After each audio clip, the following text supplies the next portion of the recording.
The screech of tires and crunch of metal at 7:23 a.m. on a Tuesday morning wasn't how Sarah Chen expected to start her day. She had just settled into her home office with a steaming cup of coffee when the violent crash outside her window made her jump, sending hot liquid splashing across her keyboard.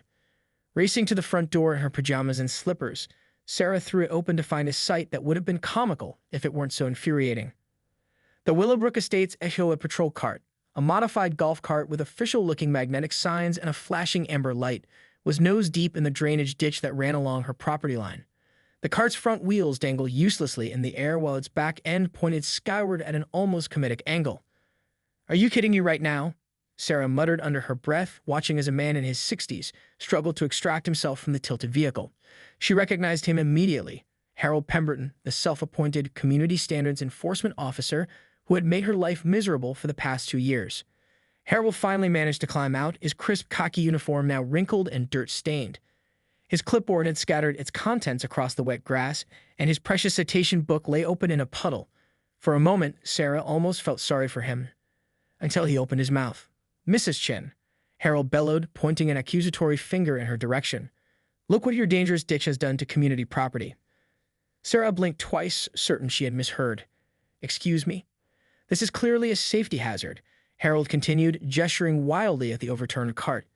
"You'll be hearing from the HOA board about this liability issue. And don't think this gets you out of the violation notice I was coming to deliver." The absurdity of the situation hit Sarah like a physical blow. Here was a man who had just crashed into her property, and somehow she was the one at fault. The same man who had cited her for having her trash cans visible for 37 minutes past pickup time, who had measured her grass with a ruler to ensure it wasn't a millimeter over the regulation 2.5 inches, who had sent her a formal complaint because her mailbox post was painted colonial blue instead of the HOA-approved Navy heritage. "Harold," Sarah said, her voice dangerously calm, "that ditch has been there since this house was built in 1987. It's on my property survey, it's clearly marked, and it's filled with bright orange reflective markers every 6 feet.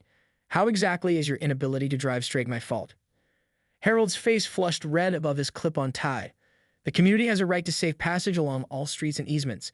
This death trap you've created is a clear violation of community safety standards." Sarah looked at the death trap in question. A perfectly normal drainage ditch, maybe 3 feet deep and 4 feet wide, designed to handle rainwater runoff from the street. Orange reflective posts stood like tiny sentinels along its entire length, visible even in broad daylight. The morning sun glinted off them mockingly as Harold continued his tirade. "Furthermore," Harold said, pulling out his phone with shaking hands, "I'm documenting this incident for insurance purposes. The HOA will be seeking full reimbursement for damages to community equipment, plus punitive measures for maintaining an attractive nuisance." As Harold began taking pictures of his own incompetence, Sarah realized this was just the beginning of what would become the most ridiculous battle of her suburban life. She had no idea that by the end of the week, she'd be facing the full wrath of the Willowbrook Estates HOA board, armed with nothing but property surveys, security camera footage, and a growing determination to fight back against the neighborhood's tyrannical bureaucracy. The war was about to begin, and it had started with the sound of breaking glass. 3 days after Harold's spectacular crash, Sarah found herself sitting in the Willowbrook Estates Community Center, facing what could only be described as a tribunal of suburban dictators. The emergency HOA board meeting had been called with exactly 24 hours' notice, barely legal according to their own bylaws, but typical of their heavy-handed tactics. The 5 board members sat behind a folding table like judges at the Inquisition. Margaret Weatherby, the HOA president, presided from the center seat, her silver hair pulled into a bun so tight it seemed to stretch her features into a permanent expression of disapproval. She had clearly appointed herself as both judge and jury for this proceeding. "Mrs. Chen," Margaret began, adjusting her reading glasses with theatrical precision, "we're here to address the serious safety violation on your property that resulted in damage to community assets and potential injury to our volunteer enforcement officer." Sarah glanced around the room. Besides the board members, only Harold sat in the folding chairs meant for residents, sporting a neck brace that looked suspiciously new and holding what appeared to be a prepared statement. No other neighbors had been informed of this emergency meeting, a convenient oversight that ensured Sarah would face this alone.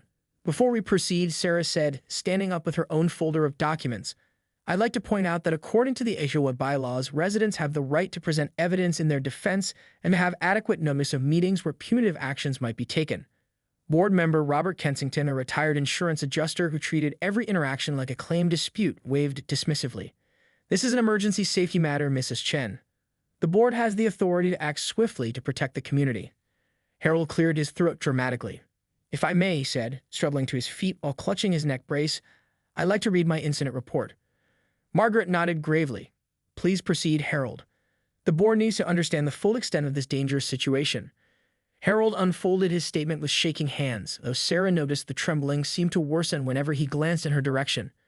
On Tuesday morning, while conducting my routine community standards patrol, I was forced to swerve to avoid a child's bicycle left in the roadway.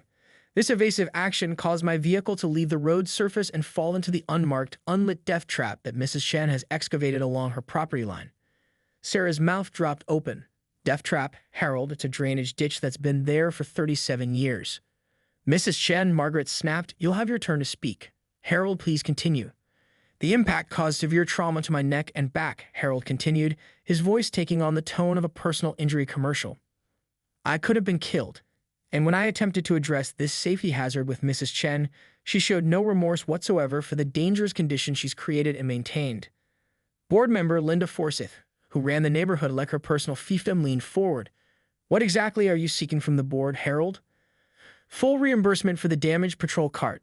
That's $3,000. Medical expenses for my injuries, and immediate remediation of the hazard, including proper lighting, guardrails, and warning signs, plus a formal apology from Mrs. Chen for her reckless endangerment of community volunteers. The absurdity was breathtaking. Sarah watched as the board members nodded solemnly, as if Harold's version of events made perfect sense. She realized this wasn't a hearing. It was a predetermined judgment designed to make her pay for Harold's embarrassing mistake. Mrs. Chen, Margaret said, what's your response to these serious allegations? Sarah stood up, her hands slightly trembling with indignation. My response is that Harold Pemberton crashed into a clearly marked drainage ditch while attempting to cite me for a violation that doesn't exist, and now he's trying to blame me for his own negligence. She pulled out her property survey and slapped it on the table. This ditch is entirely on my property. It's been here since 1987. It's marked with orange reflective posts every 6 feet. There's no child's bicycle in the street. I have security camera footage that shows Harold driving erratically for no apparent reason. Harold's face went pale. Security cameras. Oh yes, Sarah said, pulling out a USB drive. 48 hours of continuous footage showing the street in front of my house. Would the board like to see Harold's actual driving that morning? The silence that followed was deafening. Margaret's confident expression wavered for the first time as she realized they might have rushed to judgment. But suburban tyrants don't back down easily, and Sarah could see the wheels turning as they calculated their next move in this bureaucratic chess game. The real battle was just beginning. Margaret Weatherby's face had gone through several interesting color changes as she stared at the USB drive in Sarah's hand. The mention of security footage had clearly thrown a wrench into their carefully orchestrated show trial, but the HOA president wasn't about to admit defeat so easily. Well, Margaret said, clearing her throat, security footage would certainly be relevant to our investigation. However, we'll need time to properly review any evidence before making our determination. Sarah could practically see the wheels spinning in Margaret's head. They needed time to figure out how to spin whatever the footage showed, or better yet, find a way to discredit it entirely. I'd be happy to show it right now, Sarah offered, pulling out her laptop. I brought everything we need. That won't be necessary, Robert Kensington interjected quickly. The board will review all evidence in executive session and reconvene at a later date. As the meeting disbanded with uncomfortable mumbling and hasty chair stacking, Sarah knew she had rattled them. But she also knew that cornered bureaucrats were dangerous bureaucrats. Her suspicions proved correct when she arrived home to find a certified letter already waiting in her mailbox. The letter, stamped with the official Willowbrook Estates seal, was a masterpiece of bureaucratic intimidation. Sarah was being cited for failure to maintain property in accordance with community safety standards, creation and maintenance of an attractive nuisance, and her personal favorite, obstruction of official community business. The fines totaled $2,400, with an additional $100 per day until the hazardous condition was remediated. But Margaret and her cronies had made a critical error. In their rush to punish Sarah, they had put their demands in writing, creating a paper trail that would prove invaluable. Sarah spent the rest of the evening making copies of everything and began building her case. The next morning brought a knock at her door. Sarah opened it to find Tom Martinez, her next-door neighbor, holding a coffee mug and wearing a concerned expression. Sarah, I heard about the mess with Harold and the HOA, Tom said. Look, I saw the whole thing happen. I was in my garage working on my car when that idiot came tearing down the street like he was chasing a bank robber. You saw it. Sarah's heart leaped. Saw it? Hell, I recorded it. Tom grinned, pulling out his phone. I was taking a video of the engine noise my car was making to send to my mechanic. Got Harold's little stunt show right in the background. The video was even better than Sarah had hoped. It clearly showed Harold driving erratically, weaving back and forth across the street for no apparent reason, before veering straight into the ditch. No phantom bicycle, no evasive maneuvers, just Harold being Harold. Tom, you're a lifesaver, Sarah said. Would you be willing to come to the next board meeting and testify? Are you kidding? After the way they treated the Hendersons over their fence color. I've been waiting for a chance to stick it to these power-hungry wannabes. Over the next few days, Sarah discovered she wasn't as alone as she thought. The heavy-handed tactics of the HOA board had made enemies throughout the neighborhood. Mrs. Patterson from 3 houses down had been cited for having non-regulation garden gnomes. The Johnsons had been fined for parking their hybrid car in their own driveway because it was allegedly too small and made the neighborhood look economically inconsistent. Each person who came forward brought their own story of HOA overreach, and many offered to help with Sarah's case. But the board wasn't sitting idle either. Sarah began receiving daily visits from various inspectors who suddenly found violations everywhere they looked. Her doormat was improperly positioned. Her house numbers needed repainting. The small decorative flag by her front door was non-compliant signage. The harassment campaign reached its peak when Harold himself appeared at her door, neck brace prominent, accompanied by a man in an expensive suit who introduced himself as the HOA's attorney. Mrs. Chen, the lawyer, said in a tone that suggested he'd rather be anywhere else. My clients are prepared to be reasonable. Drop your challenge to the board's determination, pay the assessed fines, and remediate the drainage issue, and we can all move forward. And if I don't? Sarah asked. Harold smiled smugly. Then we'll see you in court. The HOA has significant legal resources, and frankly, most homeowners can afford to fight us. We're prepared to pursue this matter to the fullest extent of the law, including placing a lion on your property. After they left, Sarah sat in her kitchen staring at the latest batch of violation notices. 23 separate citations had arrived in the past week, each carrying its own fine and deadline. The message was clear: surrender or be buried under an avalanche of bureaucratic punishment. But Sarah had spent her career as a project manager dealing with difficult clients and impossible deadlines. She knew how to organize, how to document, and how to build a case. More importantly, she was discovering that Harold and his board had made one crucial mistake. They had assumed she would back down like all the others. As she sat down at her computer to draft a response letter, Sarah allowed herself a small smile. If the HOA wanted to fight, she was more than ready to give them one. But first, she needed to make sure she had every piece of ammunition available. Tomorrow, she would make some calls to the county planning office and see just how many regulations the HOA had been violating while they harassed their neighbors. The gloves were coming off, and Margaret Weatherby had no idea what was heading her way. Sarah's phone call to the county planning office turned out to be more productive than she had ever imagined. What started as a simple inquiry about drainage easements led to a revelation that would shake the Willowbrook Estate's HOA to its foundation. Mrs. Chen, said Janet Rodriguez, the senior planning technician, I'm looking at the records for your subdivision, and there are some serious discrepancies here. According to our files, the HOA never filed the required documentation for their patrol vehicle program. They're essentially operating an unlicensed security service. But that was just the beginning. Janet's investigation revealed that the HOA had been collecting community enhancement fees without proper authorization. Their board elections hadn't followed state-mandated procedures in 3 years, and most damning of all, they had never obtained permits for the speed bumps and stop signs they'd installed throughout the neighborhood. The truth is, Janet explained, your HOA has been operating outside its legal authority for years. Someone needs to file a formal complaint, but most residents probably don't know they have grounds. Sarah knew exactly what she had to do. Armed with Janet's findings and a growing file of evidence, she called an emergency meeting of her own. But unlike the HOA's secretive proceedings, Sarah invited every homeowner in Willowbrook Estates. The community center had never seen anything like it. 53 households showed up, nearly triple the attendance of any previous HOA meeting. Sarah had spent the week going door to door, sharing her story and asking neighbors to bring their own documentation of HOA overreach. Margaret Weatherby and the board members filed in looking confident, apparently believing they were walking into another opportunity to publicly humiliate Sarah. Harold limped behind them, his neck brace now accompanied by a walking cane. A new prop that made several neighbors roll their eyes. I want to thank everyone for coming, Margaret began, settling into her usual position of authority. Mrs. Chen has requested this meeting to address her ongoing violation issues, and we're hopeful she's prepared to accept responsibility. Actually, Sarah interrupted, standing up with a thick folder in her hands, I called this meeting to share some interesting information I've discovered about how our HOA has been operating. The color drained from Margaret's face as Sarah walked to the front of the room and connected her laptop to the projector. The first slide that appeared on the wall showed the county planning office's official letterhead. Last week, I contacted the county to inquire about drainage regulations, Sarah began, her voice carrying clearly through the packed room. What I learned was fascinating. For instance, did you know that our HOA has been operating an unlicensed patrol service for 2 years? Murmurs rippled through the crowd as Harold shifted uncomfortably in his chair. His walking cane clattered to the floor. According to the county, any community that operates security patrols must register with the state and carry specific insurance. Our HOA has done neither. Sarah clicked to the next slide, which showed a list of violations. They'd also installed traffic control devices without permits, collected unauthorized fees, and held invalid board elections. Margaret shot to her feet. Mrs. Chen, this is highly irregular.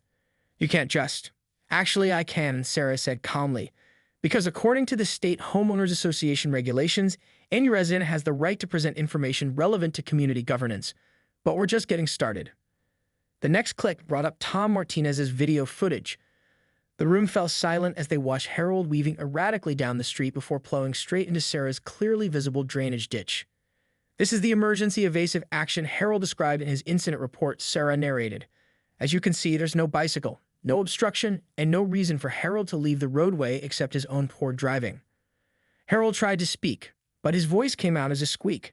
That video it's taken out of context. Really? Sarah smiled sweetly. Let's see what context the security camera footage provides. The next video showed a wider angle of the same incident, clearly displaying the orange reflective markers along the ditch and Harold's inexplicable swerving. But more importantly, it showed Harold getting out of the crash cart and immediately pulling out his phone. Not to call for help, but to take pictures for what would become his fraudulent insurance claim. The room erupted in angry murmurs as neighbors finally saw the truth of what happened. But Sarah wasn't finished. Now about those violation notices the board has been so generous with, Sarah continued, clicking to a spreadsheet. I've compiled every citation issued in the past year. Interestingly, they total over $47,000 in fines, money that has been collected without proper authorization and deposited into accounts that aren't properly audited. Board member Robert Kensington looked like he was about to be sick. These are routine community maintenance fees. No, Robert, they're not. Sarah's voice hardened. They're unauthorized fines that violate state consumer protection laws, and I've already filed complaints with the appropriate agencies. The final slide showed a formal letter from the county attorney's office. As of yesterday, Willowbrook Estates HOA is under investigation for multiple violations of state homeowners association laws. All enforcement activities are suspended pending the outcome of that investigation. Margaret Weatherby had gone completely white. Around the room, neighbors were on their feet, some applauding, others demanding answers from the board. Harold had slumped so far down in his chair that his neck brace was the only thing keeping him upright. The county has also informed me, Sarah continued over the noise, that they'll be conducting a full audit of HOA finances and governance practices. Any resident who feels they've been unfairly cited or fined can file for restitution through the county's mediation program. As the crowd turned their attention to the cowering board members, demanding explanations and refunds, Sarah quietly packed up her materials. Tom Martinez appeared at her elbow, grinning broadly. That was beautiful, he said. I don't think I've ever seen Margaret Weatherby look that terrified. Sarah glanced back at Harold, who was now trying to sneak out the back door while removing his neck brace. Some people learn the hard way that actions have consequences. The meeting devolved into chaos as angry residents surrounded the board members with questions and demands. But Sarah had accomplished what she'd set out to do. The tyrannical reign of the Willowbrook Estates HOA was over, and it had ended not with a whimper, but with the sound of justice finally being served. The war was won, but the cleanup was just beginning. 6 months after Harold Pemberton's spectacular crash into Sarah's drainage ditch, Willowbrook Estates looked like an entirely different neighborhood. The transformation hadn't happened overnight, but the results were undeniable. The county's investigation had been swift and thorough. Within 2 weeks of Sarah's bombshell presentation, Margaret Weatherby and 3 other board members had resigned in disgrace. Robert Kensington, the insurance adjuster who should have known better, faced professional sanctions from his licensing board. The unauthorized fees collected over 3 years, a staggering $127,000, were ordered to be refunded to residents with interest. Harold's situation was even more dramatic. The neck brace and walking cane had mysteriously disappeared the day after the video evidence was made public, but his problems were just beginning. The county prosecutor's office charged him with filing a false insurance claim, and the HOA's insurance company was pursuing civil fraud charges for the fabricated injury claims. His community enforcement officer position was eliminated entirely when the unlicensed patrol program was shut down. Sarah stood in her front yard on a crisp Saturday morning watching Tom Martinez help their elderly neighbor Mrs. Patterson plant the garden gnomes that had once been deemed non-regulation by the old board. The new HOA leadership, elected in a legitimate vote with actual resident participation, had immediately repealed the most ridiculous rules and focused on actual community improvement. "Sarah," called a familiar voice. She turned to see Janet Rodriguez from the county planning office walking up her driveway, carrying a clipboard and wearing a broad smile. "Janet, what brings you by?" "Good news," Janet said, handing Sarah an official document. "The county has completed its review of your drainage ditch. It's been officially recognized as a properly installed and maintained stormwater management feature. We're actually recommending it as a model for other developments." Sarah laughed, looking at the same ditch that Harold had called a death trap just months before. The orange reflective markers still stood at attention like tiny sentinels, completely unchanged except for their new status as an exemplary safety installation. "There's more," Janet continued. "The county is implementing new oversight procedures for HOAs based on what we discover here. Your case became the catalyst for protecting homeowners throughout the region from this kind of abuse." As Janet drove away, Sarah's phone buzzed with a text message. She smiled when she saw the sender. It was from Harold Pemberton's replacement as community liaison, a position now filled by rotating volunteers with actual oversight and limitations. The message was simple: monthly community meeting tonight, 7 p.m. Agenda: playground improvements and holiday decorations committee. Coffee and cookies provided. All welcome. Sarah could hardly believe the change. Meetings that residents actually wanted to attend focused on improvements rather than punishment. It felt revolutionary after years of Margaret's iron-fisted rule. That evening, the community center buzzed with friendly conversation as nearly 40 residents gathered around tables instead of sitting in rigid rows facing a tribunal. The new board president, Maria Santos, a retired teacher who had been one of Sarah's strongest supporters, called the meeting to order with none of the theatrical authority Margaret had wielded. "Before we start tonight's agenda," Maria announced, "I want to recognize Sarah Chen for her courage in standing up to the corruption that plagued our community. Her willingness to fight back didn't just help her, it freed all of us." The applause was warm and genuine, nothing like the awkward silence that had characterized the old meetings. Sarah felt a flush of pride, not just for winning her battle, but for helping create something better for everyone. As the meeting progressed with actual productive discussions about community improvements, Sarah noticed a familiar figure lurking outside the windows. Harold Pemberton stood in the parking lot, apparently trying to work up the courage to come inside. He looked smaller somehow, diminished without his clipboard and official authority. During the break, Sarah stepped outside to confront him. "Harold," she said simply. "Mrs. Chen," he replied, his voice lacking its former bluster. I wanted to apologize. What I did was wrong. The lying, the harassment, trying to blame you for my own mistake. I got carried away with the power and forgot we're all neighbors here." Sarah studied his face, seeing genuine remorse for the first time. "Harold, I appreciate the apology, but you need to understand that your actions affected real people. Mrs. Patterson was afraid to plant flowers in her own yard. The Johnsons considered selling their house rather than deal with your harassment." "I know," Harold said quietly. "I've been thinking about that a lot lately. The community service I'm doing as part of my plea agreement has opened my eyes to what I became." Sarah felt a surprising stirring of sympathy. Harold had been a tyrant, but he had also been a lonely man who found purpose in the wrong place. The new board is always looking for volunteers, Harold. Real volunteers who want to help, not control. Harold's eyes widened with something that might have been hope. "You think, after everything I did?" "I think people deserve second chances," Sarah said. "But you have to earn it. No authority, no special status. Just a neighbor helping neighbors." 6 months later, Sarah would find herself genuinely surprised to see Harold Pemberton quietly organizing the annual community cleanup day, wearing a simple volunteer t-shirt and working alongside the same neighbors he had once terrorized. His transformation wasn't complete overnight, but watching him help Mrs. Patterson carry her recycling bins to the curb suggested that redemption was possible even for suburban dictators.